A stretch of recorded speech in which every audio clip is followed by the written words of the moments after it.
It's a bird. It's a plane. It's another episode of Under the Bridge. Yay! Or is it a thing of, oh shit, it's under the bridge?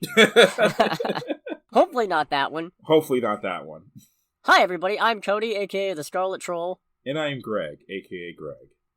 And I'm going to jump right to the big news of the week. Oh boy. What's red and blue and not going to be the protagonist anymore of their own series? Captain America. Ash Ketchum. Wait, I'm sorry? Yeah, Ash is moving on from the Pokemon anime. They're writing him out. Wow, that actually makes me kind of sad. Doesn't it? And I don't give a about Pokemon. Also, I'm a little upset with you because I was really hoping you were gonna say Superman. I figured that's what you're gonna go for. It's like, nah, I gotta catch him off guard with something else. Very good. I suppose that's what I get for not cluing you in. That's how you know the content's not manufactured here. Oh, that's sad. That is actually sad. Yeah, he and Pikachu are getting an 11-episode anime special or something to close out their story. And then we're moving on to new characters. Oh god. Oh well, those are big shoes to fill. Right? Big, regressively aging shoes. Progressively non-aging. Constantly non-aging. 10 forever. Oh shit! Maybe that means they'll let him get older. Yeah. Time skip? Hopefully. Like, it's like, okay, so what happens later in the life of Ash Ketchum after he becomes... Because wasn't the big thing that he is now, like, actually a Pokemon master or something? He is the top champion or something of the such. World Monarch, I think it's called. World Monarch. He won basically the, like, best of the best champion series. Hmm. Granted, there are some people saying that win wasn't legitimate, but you know what? Pokemon, anime, it doesn't... Wins are almost never legitimate. Yeah. That's a gross overgeneralization, but the fact remains some of Ash's worst losses were total and complete bull, so why shouldn't a win be? Yeah. Yeah, it's hard for me to disagree with that. But it is very bittersweet, you know, as many problems as I have with Pokemon, and as much as I'm kind of falling out with it. Mm-hmm. I used to watch that show all the time. Oh yeah, I watched the show pretty consistently until I turned 13, I believe. Like 12 or 13 was when it finally lost me. But even still, that was a pretty healthy chunk of my childhood. So for it to be a thing where Ash is just like gone at this point, that's actually kind of sad. I'm a little bit upset by that news, I'm not gonna lie. The end of an era to be sure. Mm. The question is, are we going to spend another 20 plus years with this new set of protagonists, or are we moving towards a model where they just start rotating the protagonists out and doing seasonally instead of constantly ongoing? Probably that one, because that seems more economically feasible. Or are they still doing the thing where the show seasons and whatnot are supposed to coincide with whatever game has come out? Oh, yeah. Okay. I could see them doing that. In fact, part of why everybody was kind of surprised by this is that it's actually kind of rare that the anime doesn't debut a new season to coincide with a new game the same month as the new game. Based on that, I could see them doing a revolving door type of thing, just so they can have something new for each game and make the show a bit more tied, at least to the game's like overall tone or whatnot. We'll see. One of the first things they showed in the teaser was a shiny Rayquaza, which is definitely not Paldean, so... Guess we'll find out. Yeah. Still, though, you were kind of a dumb shit, Ash, but you will be missed. Indeed. Are you ready for a Dad of Boy TV series? A Dad of Boy TV. God of War. I'm sorry? God of War. What do you mean there's going to be a God of War TV show? Prime Video, baby. Oh, for f***'s sake. It is going to be based on the 2018 game. I can't really say anything because I've never played that game because I don't own a PS4. I've played little bits and pieces of it, and I need to play more of it at some point because I had a good time, as much as I'm not a fan of the new over-the-shoulder combat in certain areas. But nothing filled me with more joy than working through the opening of the game, and it goes press triangle to throw the axe, and I do it. And the axe just falls limply to the ground, and I just go, oh, this is going to be such a pain. So I'm just going to have to hike over there and pick it up, and then it goes, press triangle to return axe to hand. No. Comes flying back into my hand. I'm about to become a goddamn issue. Complete apropos of nothing, I remember watching a video of someone playing LA Noire VR when that was first introduced, and they're like shooting at some criminals in a gunfight in the VR, and they accidentally like go over a fence and drop their gun on the other side of the fence. They go back in the cover and they try to get back up to get the gun back, and they just get shot up. My God. It's like just the image of Kratos like just dropping the axe and then coming back to his hand. It's like, oh. Riddled with bullets. I'm sorry, it's just where my brain went there. No, that's good. Okay, fair.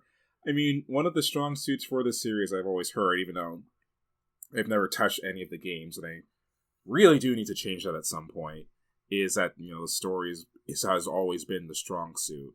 So, with all of the games to get, like, story or, like, media adaptations outside of games, God of War does make sense, I will have to admit. Yeah. You want to hear one that doesn't make sense? Blumhouse's Five Nights at Freddy's movie. How do you make a movie out of... What? No. I mean, it being Blumhouse, I will admit, kind of makes sense, but still. Yeah, if anybody was, it would be them, wouldn't it? Yeah. But, what? Okay, whatever. Oh, it gets crazier, though. They've cast Josh Hutcherson and Matthew Lillard in this movie. Okay.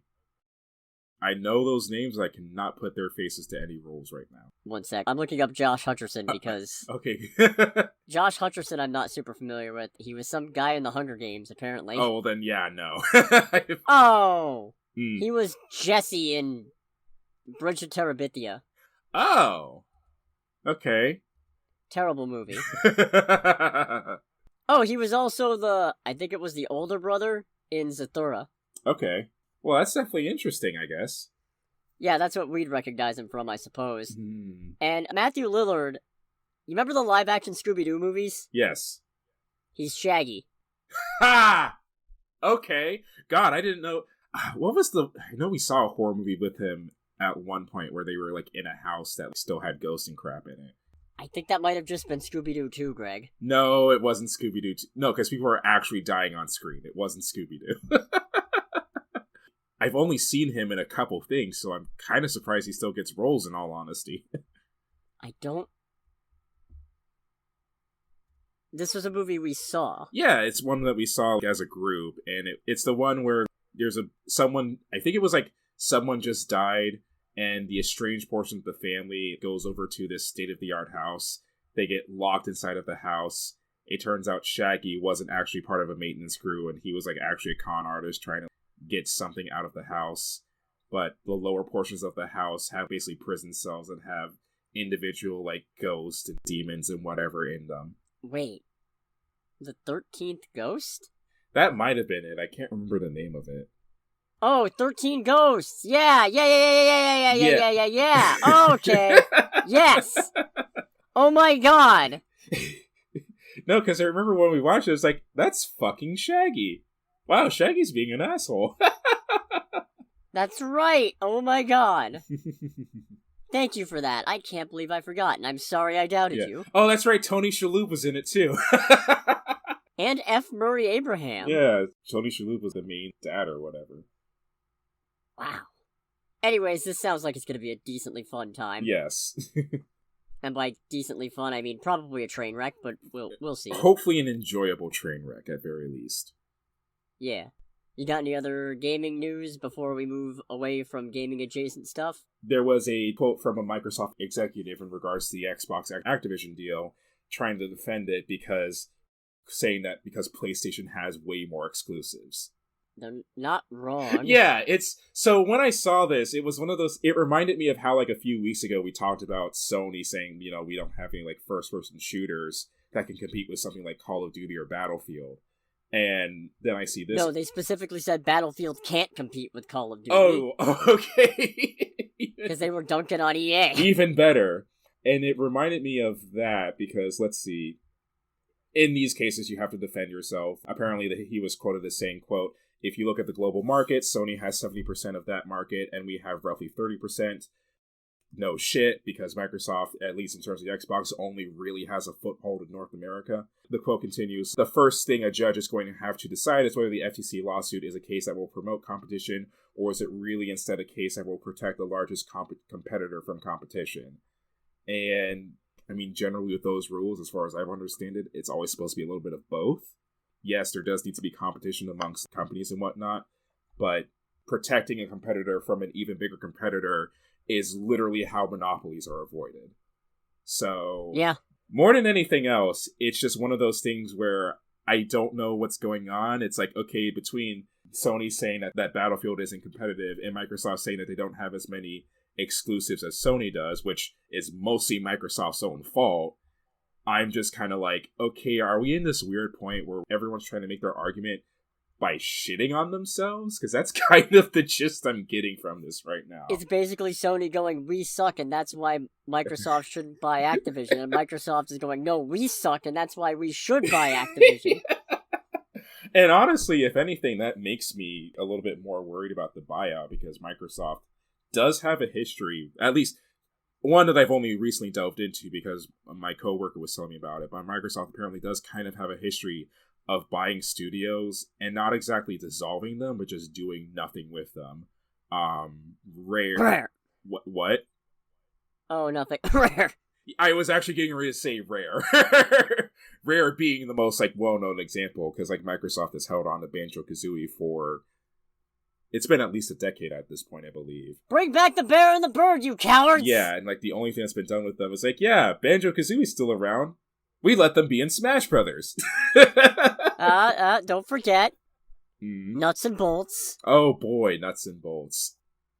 Yeah, no, I saw this pop up on my feed. It's like, this is a dumbass argument.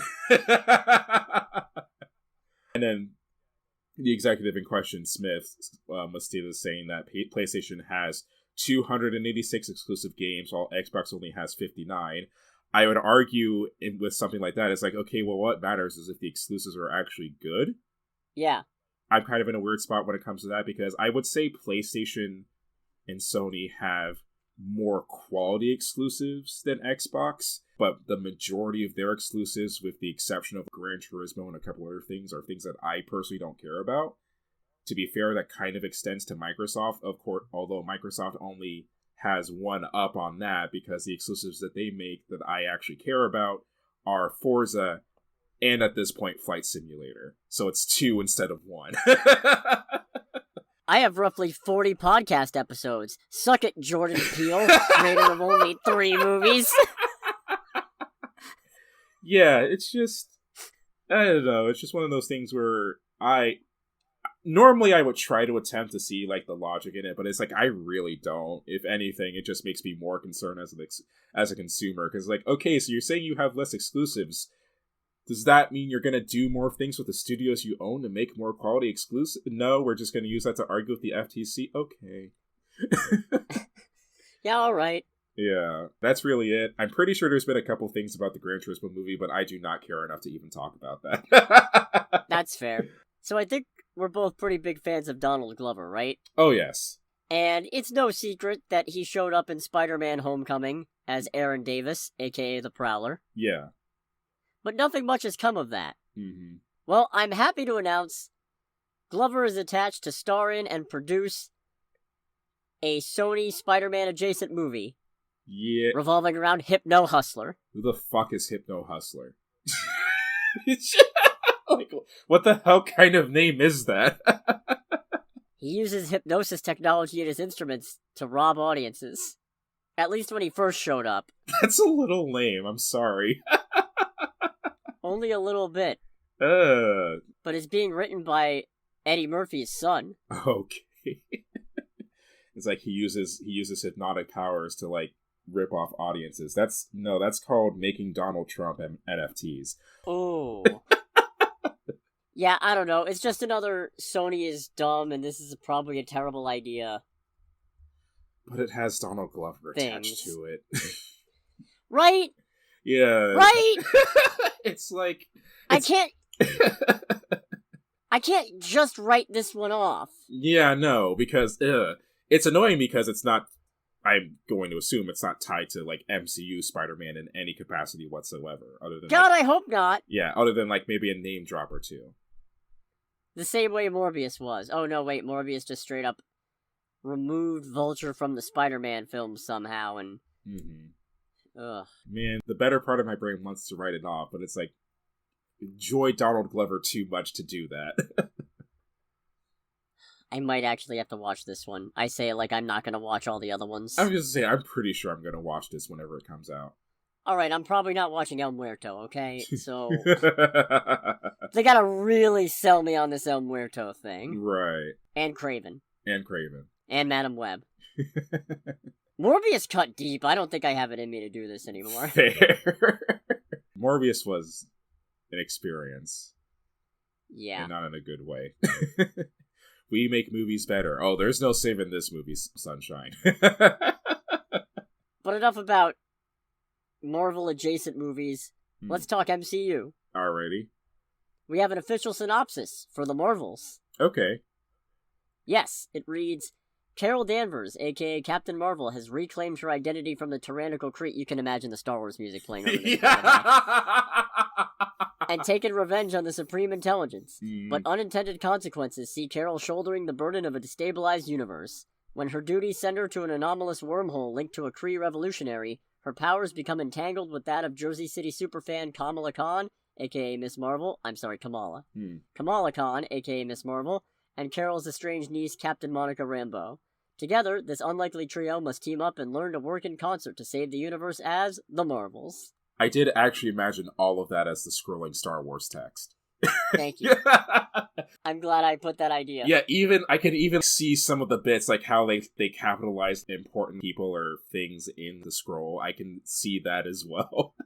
Yeah, you could see Kree Revolutionary being capitalized, Wormhole being capitalized. Yeah. Anyways, that sounds interesting. It sounds neat. It sounds like interesting stuff. I'm looking forward to a trailer so I have a better idea of how to feel about this movie. Right. Because I'm excited, don't get me wrong, the same way I'm decently excited for any Marvel movie. But it just hits different once you have a trailer. Yeah, exactly. And now, more pointless trying to figure out what's going on at DC before James Gunn announces everything. Right. Here's what we can confirm. James Gunn is writing a Superman script. Indeed he is. And Henry Cavill is not coming back. Indeed he is not. They have, however, had discussions about potential other characters he can play. Apparently this is going to revolve around a younger Superman who's just kind of starting out at the Daily Planet or as a reporter or something like that. He's already met many major characters, so it's not an origin story, which, good. I never have to see Superman, Batman, Spider-Man. Never have to see their origins again. Right. Especially not in a major motion picture. Yeah, when I saw that part as far as being the younger Superman, that was actually kind of the point. Because I know you've complained about it before, but that was actually kind of the point. It's like, okay, I do think not squarely directed at Batman, but I do think I see the general complaint now of, why is it always when they're new to this thing? It's not necessarily bad, but I feel like DC's been pulling a lot of that lately. Some of it's probably like foundational stuff or whatever they might want to do in the future. But it's like, okay, there's been a lot of, this major character is new to being who they are. That's cool. I can only assume it gives more freedom, but does kind of get a little bit old at a certain point. To be fair, it will have been 10 plus years since our last Superman origin story. Fair.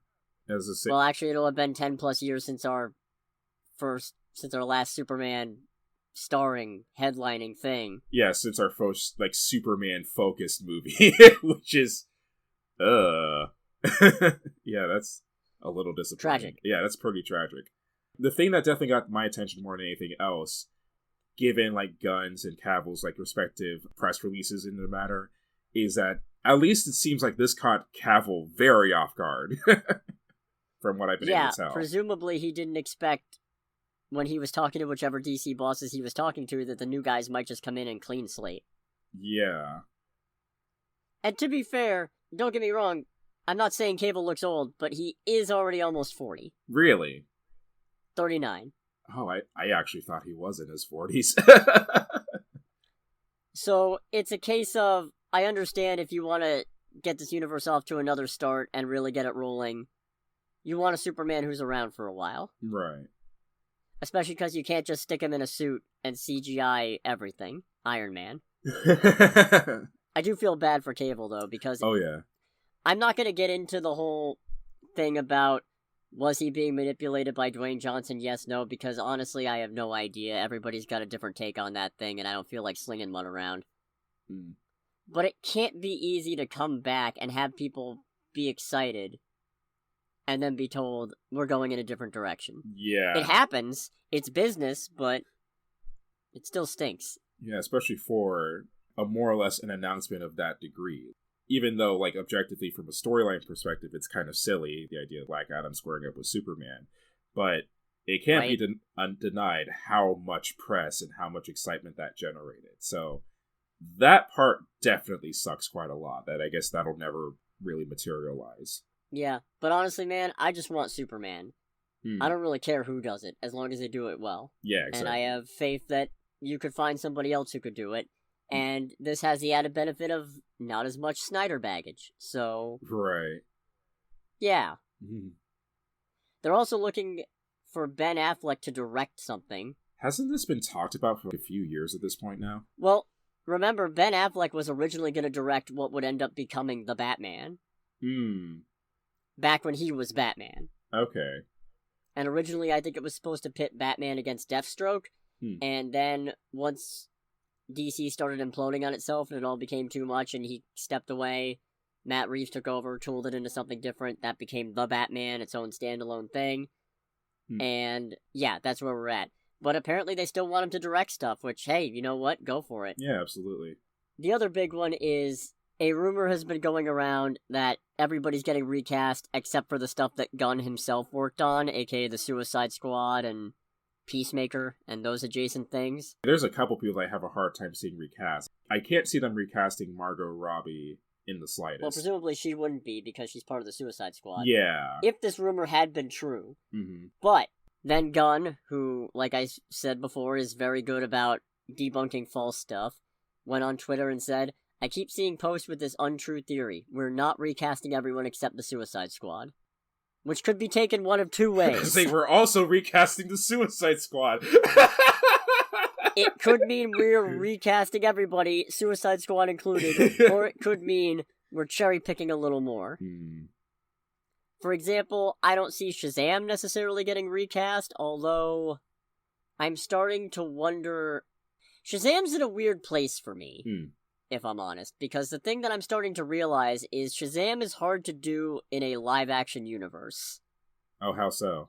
Well, an ongoing live-action universe, I should say. Because the thing is, the main interesting thing about Shazam is that he is a kid given the power of gods, basically, and put into an adult body.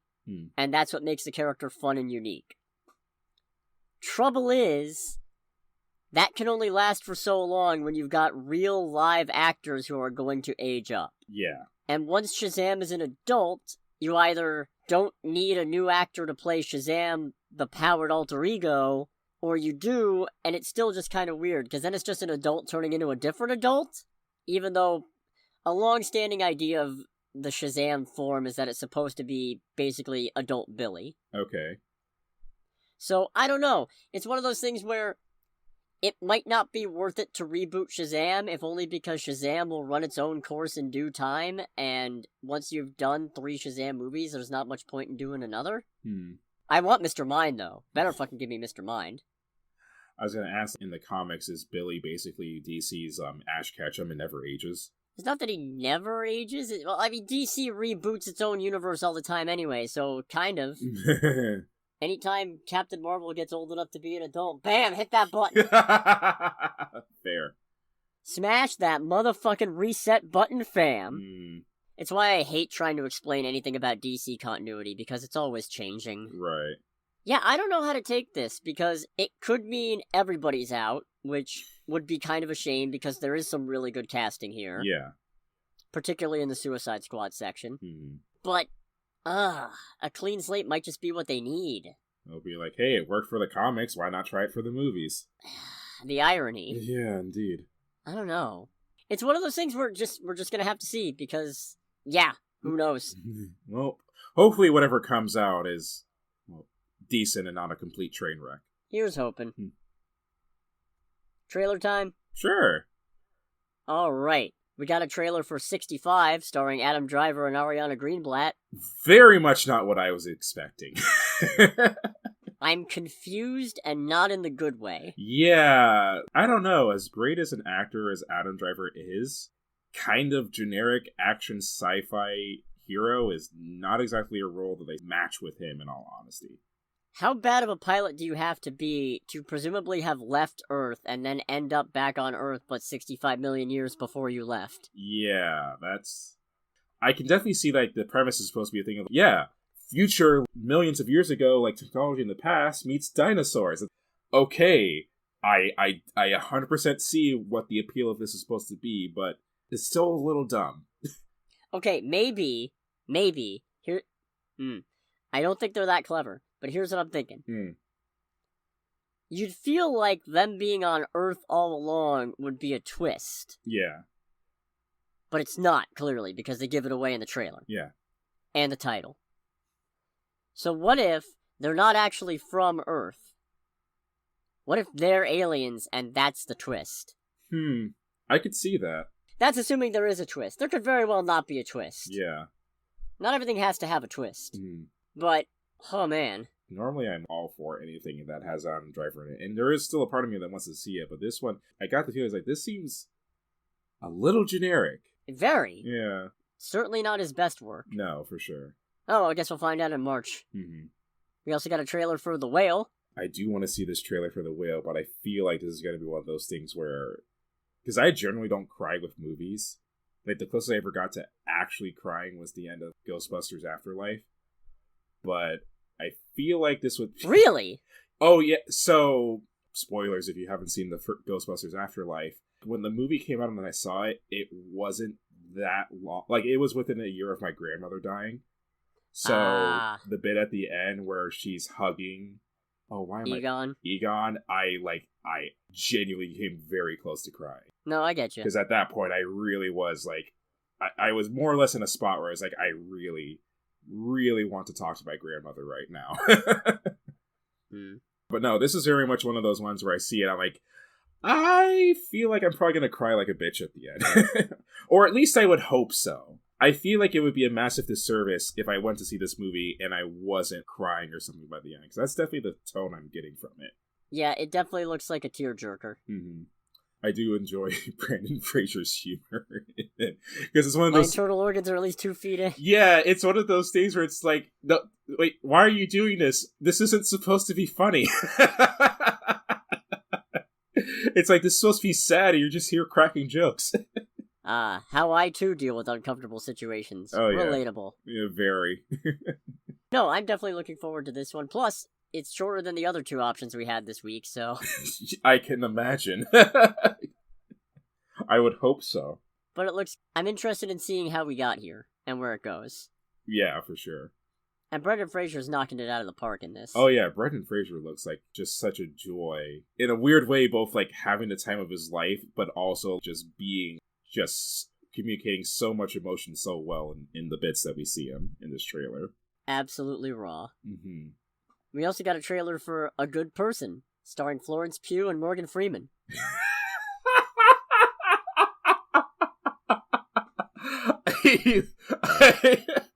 I'm sorry. This trailer's like genuinely really good, and I am interested. But then, get out of our neighborhood, fuck boy. Yeah.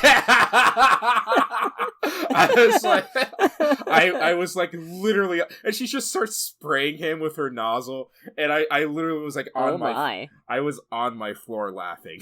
I was like, no, I can't do this. I can't do this. That and the bit towards the end of the trailer where she's like, no, I'm not gonna talk about sex with my grandfather. It's like, oh really? Because I love this shit. I'm like, I feel that. I haven't had Cut to, I'm in over my head. Yeah, and it's like the way he says it where he's like, no, I don't want to talk about this. It's like, I'm not a parent. I'm not a grandparent. The closest thing I have to a small being that I'm kind of responsible for has only like a minor grasp of the English language. But even, Same. But even still, I feel that. I feel that 100%. Get out of our neighborhood, fuckboy. That one bit seems like, if nothing else, the movie would be worth it just for that. But it also stars a couple of actors who I really like, so... Yeah. No, this looks like a good time. I'm looking forward to this one. I wanna... Fuck me up. Fuck me up, movie. Oh yeah, 100%. Make me sad. A24's got yet another trailer. This one's for Showing Up. Yeah, I know it's kind of A24 tradition in a sense, but I am confused and yet interested by this trailer. I'm interested, but I don't know. It seems like it's mostly just a bunch of asshole head-up-their-butt artists. I can definitely agree with that. That was one of the things that I picked up from the trailer. It's like, a lot of the people in here kind of seem like assholes. Kind of suck. Which I have no room to talk, but I'm gonna anyway. Yeah. I will say I am moderately interested in it since Hong Chow is one of, like, the lead actresses. Yeah, after the menu, I kinda... feel like I have to now.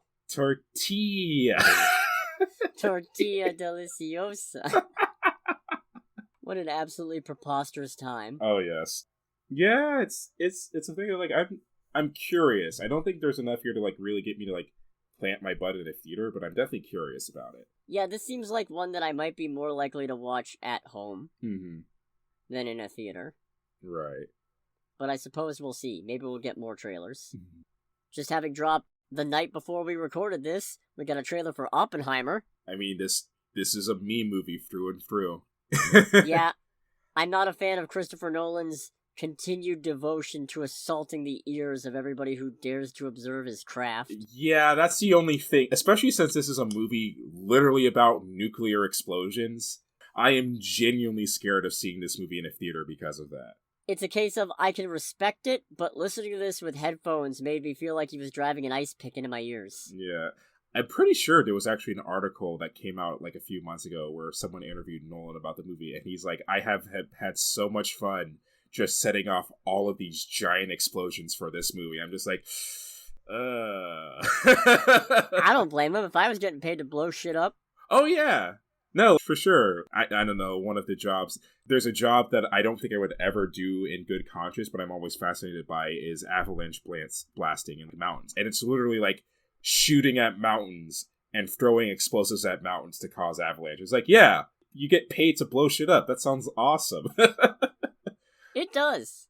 But when it comes to a Christopher Nolan movie, however, it creates a lot of worry. It does. But, I mean, I'm going to go see it. There's not a single doubt in my mind. I am going to go see this. It is, given the subject matter and all that, it is a Greg movie 100%. And it's got a spectacular cast, so I probably am also going to see it. Oh, yeah. Plus, Christopher Nolan is still a fantastic director, even if I don't think everything he's done is absolutely brilliant. And Tenet's audio was unforgivable. Oh, very much so. But still a tremendous master of his craft. Oh, yeah. I feel like it'd be hard to ignore it because of how much of a big deal Robert Oppenheimer made about it after the fact. But I kind of am very much looking forward to this movie kind of going into the morality and all the other things that come with nuclear weaponry and all that. Having designed a death machine to end all death machines? Yeah, he the whole quote of, I have become the destroyer of worlds. He said that because he realized how powerful a nuclear weapon was, and he instantly regretted creating it. I can believe that. Yeah. So that ought to be a fun, lengthy time. Which just leaves... Oh boy, the Barbie trailer.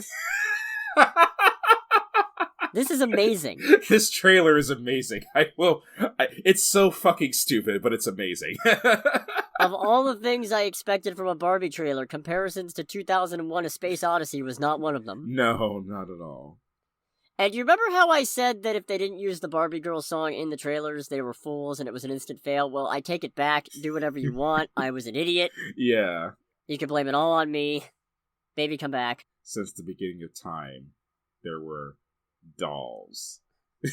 It's just like, oh god, where is this going? And it just goes completely off the rails. It's like, Where Barbie is the monolith, and then that one girl just has the most awestruck, dumbfounded expression on her face. It's amazing. Oh, it's so good. And then they just start swinging the baby dolls, breaking her to pieces, and it's They like throw one so hard it like launches into the atmosphere. All while also Sprach Zarathustra plays. Yeah, I will definitely say this trailer made me significantly more interested in a Barbie movie than I've ever been my entire life. Yeah, in fact, to spoil something we're going to get into later in this episode, it is now one of my most anticipated movies of 2023. I need this movie. Oh yeah, absolutely. Boy, just imagine us and whoever else we can get just rolling up X tickets for Barbie, please. Like, are y'all for real? It's like, yeah, don't judge. We're like, I want to make a joke and say we're journalists, kind of. We're podcasters. We're podcasters. That's close enough these days, right? I am here to review the Barbie movie. I expect a good time. Why? Because it had a really dumbass trailer that made us so excited for it. Plus Margot Robbie. And Greta Gerwig, who is a good director. Yeah, I feel like this is very much going to be one of those movies where it's either amazing, and because of what the subject of it is going to be like a cultural icon, or it's going to be total trash and there's like no middle ground whatsoever. Yeah, either way should be fun, but I'm leaning towards the first one. Which wraps up trailer time. Indeed. And puts us at this weekend's box office. Alright, what do we got? Take a guess. Avatar. You guessed correct! Oh, I was getting ready to say, or Black Panther. Like, we can edit it to see to whichever one's correct. Now, Avatar won. It took in $134.1 million domestically this weekend, and in total, for $441.7 million worldwide. Just from opening weekend. What's its budget? Big. Okay, fair. It's like, what's its budget? Yes. $250 million, apparently. Oh, okay. Then it's already like very close to making money based on, the math and all that. Yep. Which, hey, you know what? I don't have any comment. I haven't seen either of them, so... Yeah, same. I'm just gonna back up. I guess maybe I'll watch them when Avatar 3 gets ready to come out. And then I'll watch Avatar in theaters in IMAX like I'm apparently supposed to. Fair. I don't know. We'll see. Good for it, though. Yeah, genuinely. Good first showing. Bravo. There are still people trying to spin this like it's a loss somehow. No, that's not happening. Don't get me wrong, it's an expensive-ass movie, and depending on how much they put into marketing, it might still have a ways to go to clear... breaking even, but it's also got almost no competition until February. Yeah, and I'm sure internationally, heck, just look at the fact that it made roughly $300 million more worldwide than it did domestically. It seems like it's pretty popular internationally, so it's gonna keep going. Yeah, this movie is like slated to do well. Yeah. Anyways, second place. Very distant second place. Oh, I can imagine. Black Panther Wakanda Forever. Which took in $5.3 million domestically this weekend. Oof. For a $418.9 million domestic total and $787.1 million worldwide. Yeah, that's a bit of a gap. Yeah. Big haul, though, still. Oh, absolutely. It's not like that movie's losing money, so... Yeah. Third place, we've got Violent Night at $5 million domestically for a $35 million domestic total and $55.1 million worldwide. So, good for it. Yep. $20 million budget, so presumably it's making some money. Yeah. Which, hey, that's great. Good for it, because it was a good Best time. holiday movie I've seen all year that came out this year. I'd say best murdery holiday movie for sure. Yeah, I've seen 3 in a row, and it's still the best. If anything, it's maybe less forgiving of the other two. In fourth place, Strange World at $2.2 million domestic for a $33.7 million domestic total and $60.6 million worldwide. Again, $180 million budget, and it's about to go to Disney+. Yeah, a little bone there. Yep. And in fifth place, I can't believe this is still here, it's The Menu. Okay. At $1.6 million domestically for $32 million domestic total and $64.5 million worldwide. That's against a $30 million budget, so assuming the maximum of double the production budget, it's making a little bit of profit at least. Well, that's good. Yeah. It's a quality movie. It deserves to make some money. Indeed. Here's hoping. Mm. So, we watched Christmas Bloody Christmas, which isn't a new movie, but it's new for this month. It came out December 9th, I think, in limited release and also on Shudder. Mm-hmm. And we're not going to bother doing a whole review over it. It kind of sucked. It wasn't great. Nah. It was poorly shot. It seems like all the effects went into the Santa robot instead of the gore, which... not the best place to put the budget for your killer Santa robot movie. To be fair, the killer robot Santa, while incredibly frustrating, was actually kind of neat. Yeah, but after so long of it just sparking and firing up and laser eyes, it's just like...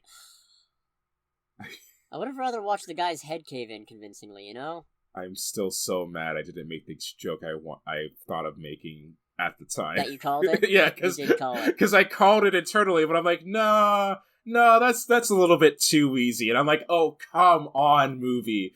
It's like the movie basically stole the joke from me. You know what? I'll give the movie this. It had some pretty good characters at the start. Oh, yeah. I kind of got this weird-ass feeling that, like, all the characters that are shown, that are given the most screen time are, like, they all like, adorably suck. I don't want these people to die. Like, they're kind of assholes, but I genuinely don't want them to die. But you still don't feel anything when they do. Yeah, no. So that just kind of shows you, even with likable characters, you really don't care when they die. Yeah. So, long and short of it is, don't bother. Go see Violent Night. It's better. And if you've seen it already, go see it again. For real. Seriously, it's so good. Which brings us to a discussion topic that we have for this week. The most anticipated movies of 2023. Oh, yes. Because there's a lot of stuff coming out. Some of it's going to be good, some of it's going to be bad, some of it we'll probably not even see.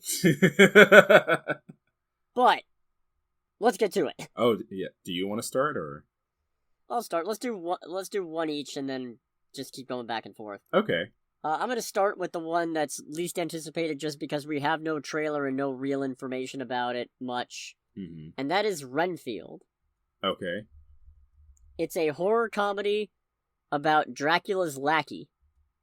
Okay. That sounds like a good time. Yeah. Apparently after falling in love with a traffic cop played by Awkwafina, okay, he decides to leave his servitude to Count Dracula. But that's not the reason why I want to see this movie. The reason why this movie makes my most anticipated of 2023 list.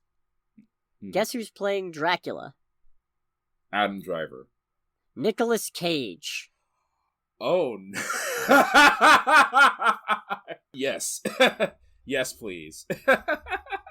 Right? It's like, I don't need a trailer. No, yeah, that's, oh boy. This isn't even his first time playing a vampire is the funniest thing. Yeah.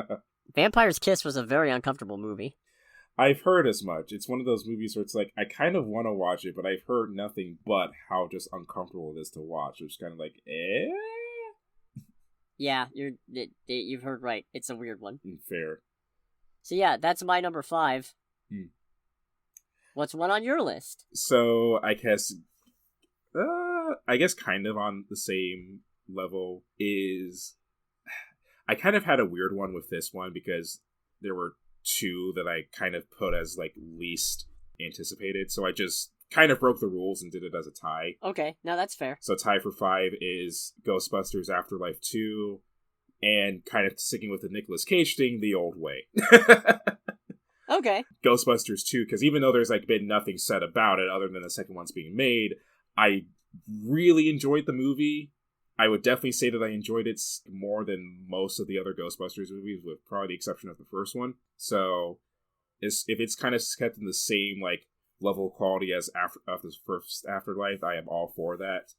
And then The Old Way, I don't know what it is, but there really is something about a Nicolas Cage Western, about him going on a hunt of revenge, but training his daughter to, like, being Gunslinger herself. It's like, you know what? This is nothing new by any means, but all of the things that are being put into this do make me pretty interested in how it turns out. What a joyous year we're coming up on, where we each have a separate Nicolas Cage movie in our top 5 most anticipated. Yeah. Yeah, it just looks really cool. I am actually pretty eager to see how it turns out. Fair. So for my number 4, I put Blue Beetle. Okay. Because obviously I'm more of a superhero movie person than not. Right. And I am weirdly super looking forward to this, despite knowing almost nothing about what it's gonna be. Just because Blue Beetle is a cool concept, Jaime Reyes is a cool character, this might actually manage to escape whatever oncoming Warner Brothers purge may or may not happen. It's already escaped being axed from being an HBO Max exclusive because they decided to put it to theaters instead, so good for it there. Yeah. It's a plucky little underdog, and I'm rooting for it. All of that is definitely very encouraging. And also, it was almost Shazam. Okay. But, I don't know. I'm looking forward to Shazam, but I don't really know that I'm expecting anything out of Shazam. Right. You know? Yeah. I'm looking forward to... It's the same way that, spoiler alert, Ant-Man 3 didn't make the list. I'm sure Ant-Man 3 is going to be great. But there are other movies that have caught me totally by surprise that made it on this list that I have higher expectations for. Right. Blue Beetle, on the other hand, total mystery, no idea. Give me a trailer. Give it to me. I'm going to jump to my third place. Okay. It's Cocaine Bear.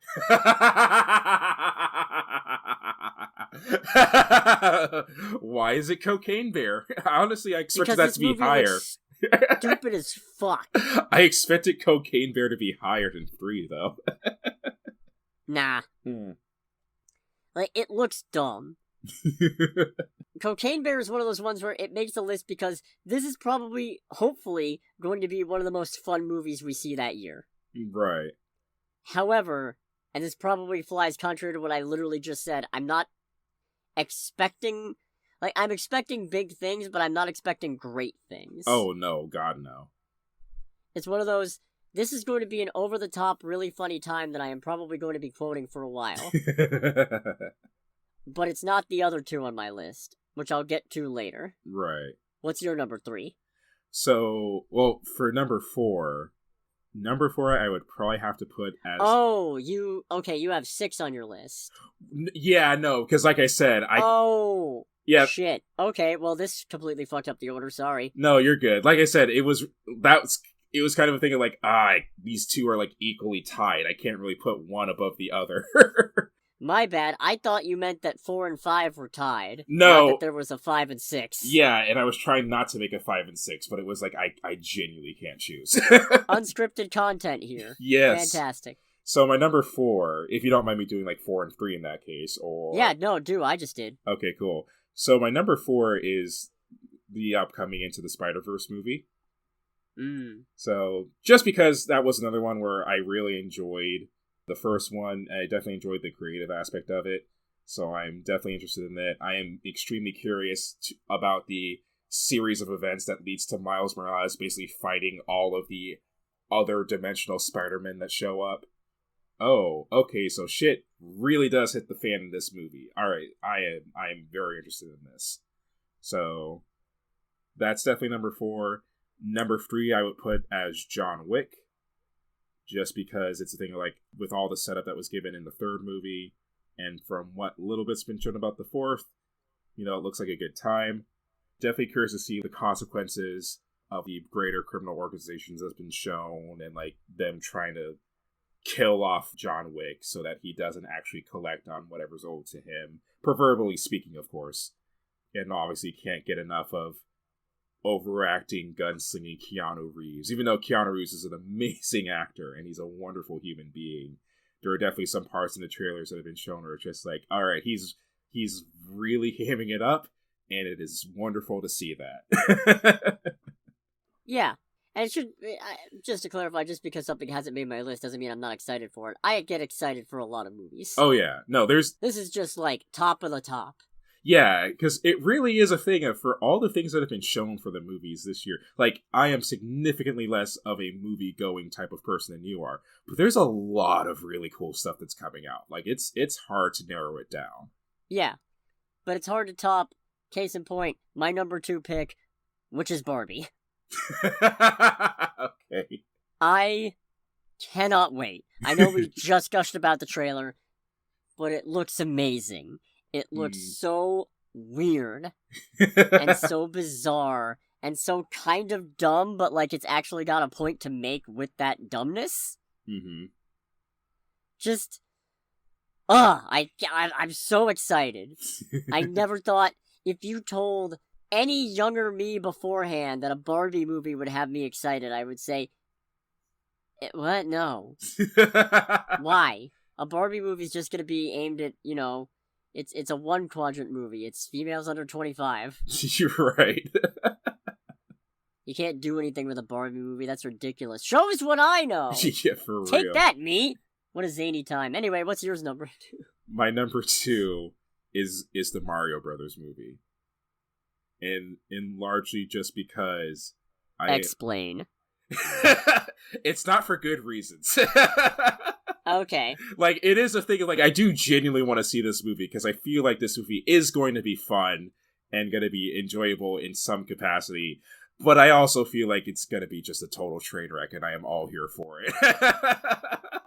I feel like the movie's going to be fine. It's just going to be Chris Pratt weighing the whole thing down. Yeah, well, unfortunately, that's kind of the part that I think is going to make it not a total train wreck, but does enough damage. It was like, oh, this movie's going to be remembered and quoted for eons to come, and not for good reasons. I think some things like Bowser will definitely be memorable. I mean, look at Open the Gate! Yeah. That's already pretty much a meme. It's also a thing of, like, at least to anything that I can remember seeing in the realm of video games turned to movies, this is probably one of the most quality ones we've seen in a pretty long time. It's definitely the most quality one that I can think of. So I'm definitely looking forward to that, because this actually looks like one where it's a video game movie made by, like, people and created by people who actually care about the subject matter and what it's coming from. I just, on the most recent trailer, and even though I'm not big into Mario, I recognized a whole bunch of references, and it's like, okay, Chris Pratt notwithstanding, I actually do feel pretty good about this movie. Okay, you know what? You haven't seen Sonic 2, so I'll forgive your... I was gonna say, like, indirect shade at Sonic 2. I was gonna say, I still need to see Sonic 2. I very much enjoyed Sonic 1. Sonic 1 was a great time. Did you see Detective Pikachu? Yes. Okay, because I feel like Detective Pikachu was also made by people who really enjoyed the actual material. I did get that feeling as well, but honestly, for me, my biggest takeaway from Detective Pikachu was just... Oh god, why am I blanking on the man's name right now? Ryan Reynolds? Oh yeah, was just Ryan Reynolds being Pikachu. Like, that was the main reason I was there, and that was my biggest takeaway. Also, the whole, like, bit where they were asking Mr. Mime questions. That was pretty good. Yeah, that was one where it's like, I wasn't exactly there for Pokemon, I was there for the shenanigans. And at least with this one, I feel like even though I'm here for shenanigans, I'm also a little bit here for, like, Mario stuff as well. If that makes sense. No, that's fair. And what is your number 1 anticipated? It's Guardians 3. Okay. No fanfare. No big, no, what could it be? No, it's Guardians 3. The Guardians movies are my favorites. They're my favorite series so far in the MCU. Mm-hmm. Back to back, those are 2 of my favorite movies. I watch them a lot. I really enjoy them. 3 looks like it's gonna fuck us up. In the best possible way, and also the worst possible ways. The holiday special has me newly excited to see this new iteration, what they've been up to after being gone for 5 years, some of the new team dynamics. I'm really excited to see more of Kraglin, more of Nebula. Just, I can't wait. This is the Marvel movie that is why the other 2 Marvel movies did not make this list, because neither of them fill me with such joy and dread. And I'm very excited for all the weird shit like the High Evolutionary and Counter Earth and give more Cosmo. More Cosmo. Right. Anyway, what's yours? For me, and probably isn't going to be a big surprise, it is Oppenheimer. I don't know why I keep on getting the damn name wrong. I'm pretty sure it's Oppenheimer. I'm pretty sure it is as well. Yeah, it's just because of what it is, who it's talking about, the subject matter. Like, I don't really know how to concisely just portray how much I'm interested in this movie, especially because it's covering not only just the Manhattan Project and nuclear weaponry, but all of the, pardon the pun, all of the fallout that came from this project that we still feel to this day, from the level of like morality and society and whatnot. It can't be a secret at this point if you're listening to the podcast. I'm very much into war history, military history, movies, games, stuff like that. And it's through getting into all of that is why I'm generally a pacifist, because it's also a thing of like, oh, this is actually kind of fucked. And at certain points, it's very fucked. And, you know, the Manhattan Project is definitely like a big portion of that. There's always going to be discussions about the necessity of nuclear weapons. Spoiler alert, it was the best bad decision we could have made at that point. And all of that. But it's just one of those things where it's just so fascinating how much that short period in time and the events that came before, during, and after it shaped all of the world as we know it today, and just created so many more questions about war, the human nature, morality, stuff like that. And I can only hope, because we really haven't gotten a lot about the movie itself per se, just kind of the tone and whatnot. I can only hope that this movie at least does a decent job of trying to like delve into that stuff, because that is just such a philosophical and moral rabbit hole to dig down into. And again, you know, it's a me movie by far. It's a historical like movie based during the Second World War about the deadliest thing mankind has ever created. Yeah, completely hyped for it. Hopefully Christopher Nolan doesn't destroy my ears. That's all I ask for. Oh, he will. Please, Nolan senpai. Let me keep my ears. We don't have a single thing in common on our list, do we? No, I kind of honestly, I put the Mario Brothers one. And I was like, I feel like that's going to be on his list too, as well, probably. Nah, I'm glad we're friends. Oh yes. What a motley assortment of movies these are. Mm-hmm. Anyways, loyal listeners, if you have any movies that you're super looking forward to, top 5, top 7, top 10, top 3, I don't know, I don't care, let us know. Yes, indeedy. Because that about wraps up this episode of Under the Bridge. Next week, I have no idea. It's probably either The Whale or another discussion topic. Right. Maybe looking back at 2022 and what things we really liked. I don't know. Because the thing is, there's really about 3 movies coming out this weekend, I think. The Whale, Babylon, and Dance with Somebody. Mm-hmm. But I Want to Dance with Somebody is 2 hours and 20 minutes long. And then Babylon is 3 hours and 9 minutes.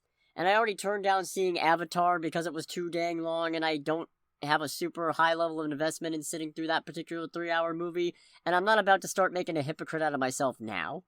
Right.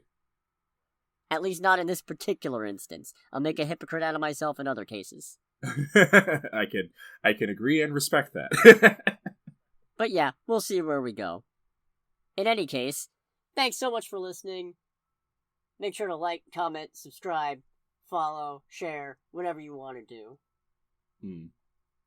And until next time, this has been Cody, aka the Scarlet Troll.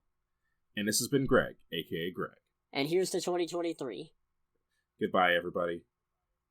Bye.